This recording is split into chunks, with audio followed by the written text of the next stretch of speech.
permettre aux populations de disposer d'une alimentation saine et améliorer le revenu des agriculteurs. Nous vous félicitons, vous et votre gouvernement, pour les 100 milliards affectés à la campagne agricole 2023-2024. C'est la raison pour laquelle, Excellence, nous invitons le gouvernement à trouver des solutions aux préoccupations des travailleurs du secteur primaire et du secteur parapublic qui mènent des actions de protestation depuis plusieurs mois sans trouver de réponse à leur appel. Ces travailleurs formés dans les métiers de l'agriculture, de l'aménagement des périmètres agricoles, de fertilisation de sol, de la protection des végétaux, sont les meilleurs atouts pour réussir le pari de l'autosuffisance et de la souveraineté alimentaire. Nous sollicitons votre intervention pour que la situation de ces travailleurs trouve enfin une solution heureuse. Excellence, l'emploi des jeunes se pose avec acuité.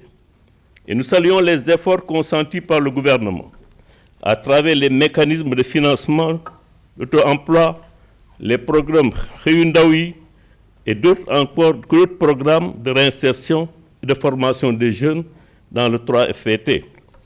À côté de ces programmes, nous pensons qu'il urge de trouver les voies et moyens d'installer dans notre pays, dans un processus d'industrialisation accéléré par la transformation des produits locaux, mais aussi de nos ressources naturelles. La relance du chemin de fer décidée par vous-même et le gouvernement, en plus de l'impact économique sur les terroirs traversés, peut jouer un rôle important pour fournir des emplois, mais également poursuivre notre industrialisation. Les travailleurs de chemin de fer vous remercient pour cette décision et souhaitent que le processus soit accéléré pour que le train siffle à nouveau sur le territoire national. Les gens de mer évoluant sur les plateformes offshore dénoncent les tentatives de réduction de leur salaire par des sociétés intérimaires appartenant à des personnels haut placés. L'intersyndicale du pétrole et du gaz dénonce les caméras vidéosurveillance installées dans les cabines de conduite des camionneurs, ce qui constitue une violation de leur vie privée. Après les mouchards qui sont là, maintenant c'est des caméras pour les surveiller dans les cabines, ce qui est inacceptable. Les travailleurs du commissariat à la sécurité alimentaire réclament le projet de décret portant création du commissariat à la sécurité alimentaire et la résilience et le paiement des augmentations de 2022. Excellent Monsieur le Président de la République, l'Organisation internationale du travail a répondu à un long plaidoyer des femmes pour adopter la Convention 189 sur les travailleuses et les travailleurs domestiques et la 190 sur les violences et le harcèlement. Les femmes travailleuses de notre pays souhaitent que le président de la République que vous êtes puisse accélérer la ratification de ces deux instruments pour renforcer les droits des femmes et des couches vulnérables. Monsieur le Président, le secteur informel constitue une partie importante, un pourvoyeur d'emplois, mais aussi un contributeur non négligeable du PIB. La mise en place d'un ministère dédié participe à la volonté du gouvernement de conduire ce secteur vers la formalisation, ce que les organisations syndicales ont toujours souhaité. Notre organisation syndicale, la CNTS, s'est engagée résolument vers cette formalisation, en organisant des pans entiers de ce secteur allant des mécaniciens aux artisans, en passant par les menuisiers, les teinturiers, les couturiers, les transformatrices, les gargotières et les marchands de rue. C'est dans ce cadre que, grâce au partenariat syndical, nous avons financé des unités de transformation dans certaines régions du Sénégal, Kaolack, Ziguinchor, Fatick, Matam, et comptons poursuivre ce programme dans les autres régions. Pour encourager les acteurs à s'engager vers cette formalisation, nous invitons le gouvernement à satisfaire les revendications spécifiques, dont entre autres l'implication des travailleurs et des travailleurs de l'économie informelle dans la mise en œuvre de la stratégie nationale intégrée de la formalisation de l'économie informelle. Parmi les défis auxquels le monde est confronté, Excellence, nous avons la problématique de la liberté de la circulation des personnes et des biens.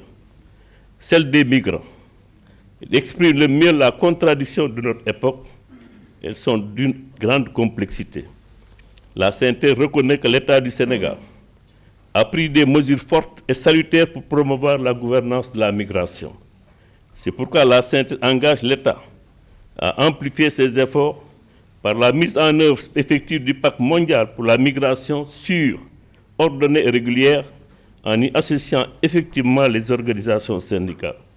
La ratification du protocole de l'Union africaine sur la libre circulation des personnes et des biens et la ratification de la Convention 87 de l'OIT sur les travailleurs migrants révisée et la Convention 143 sur les travailleurs migrants.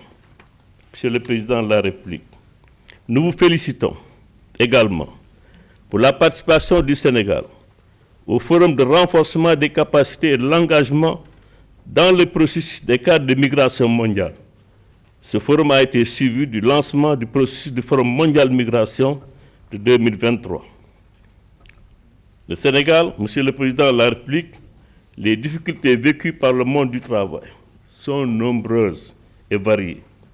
Mais nous sommes persuadés qu'avec vous et votre gouvernement, des solutions seront trouvées pour réduire la fracture sociale et les inégalités dans notre société. Enfin, nous vous engageons, Excellence, Monsieur le Président de la République, à poursuivre votre ouverture pour le dialogue, car la paix n'a pas de prix. Le changement climatique constitue une véritable menace pour le présent et l'avenir de notre planète. Il urge à ce niveau, dans le cadre des solutions préconisées, de tenir compte des réalités et spécificités des pays en développant ce risque si on y prend garde d'être les principales victimes des périls climatiques. Excellence, je vais terminer. Depuis 150 ans, les syndicats du monde luttent collectivement pour parvenir à une vie meilleure, sûre et durable. C'est l'occasion donc pour nous de vous demander, Excellence, et avec vous, face aux enjeux globaux auxquels nous devons faire face, de réfléchir avec vous et de signer avec vous un contrat social axé sur l'humain pour assurer un avenir juste et durable aux travailleuses et aux travailleurs sénégalais et instaurer une justice sociale pour toutes et pour tous.